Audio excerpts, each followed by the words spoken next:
Pasensya na po kayo kung bakit ako naiiyak diyan sa video yan.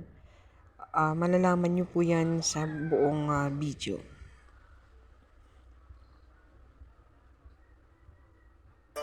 Isang magandang umaga po sa inyong lahat. Nandito po kayo sa channel ni Cathy Bicolana Official. Ayan, isang Bicolanang lumalaban at sana naman po ay masubscribe nyo ang aking channel. Isang mapagpalang araw po sa ating lahat. Ito po, nakikita nyo, naglalakbay kami. Dito, kasama ko po si Ate Jenna Lee na pumunta po siya sa bahay namin at meron siyang nilapit sa akin na isang kaibigan. Si Tatay Jeronimo Las Prillas. Yan, taga Zone 1 Bacolod, Naga City po siya. Yan, nilapit niya sa akin kung pwede daw po ay matulungan namin. Kaya po ngayon ay papunta kaming infirmary hospital ng Carolina sa kilometer 12. Kasama ko dyan sina Ate Jenny Patok. Ayan, shout out sa iyo ate. Salamat sa pagsama mo sa amin. Papunta po kami ngayon ospital para samahan si Tatay Jeronimo. Kasi po meron pong dinadaing na sakit ngayon si Tatay. Sumusuka po ng dugo si Tatay at hindi daw po siya makahinga. Siya po si Tatay Jeronimo Las Prillas. Ayan, magpapacheck up po kami ngayong araw na ito.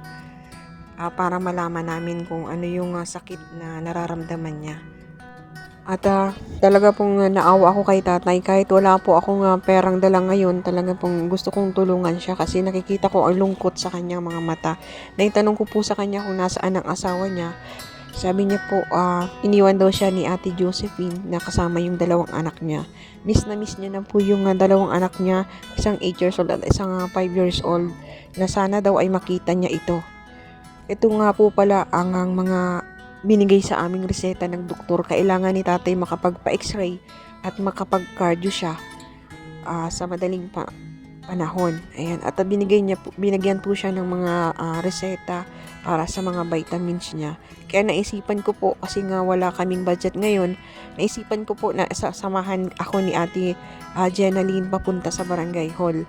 Pumunta po kami ngayon sa health center para po idulog ang kalagayan ni tatay para makahingi kami ng kailangan niyang mga gamot sa kanya. Vitamins lang po ang inireseta muna ni Doc kasi nga po hindi pa alam kung ano nga po ang kalagayan niya. Kaya kailangan na maano namin siya sa laboratory, mapa-x-ray namin siya.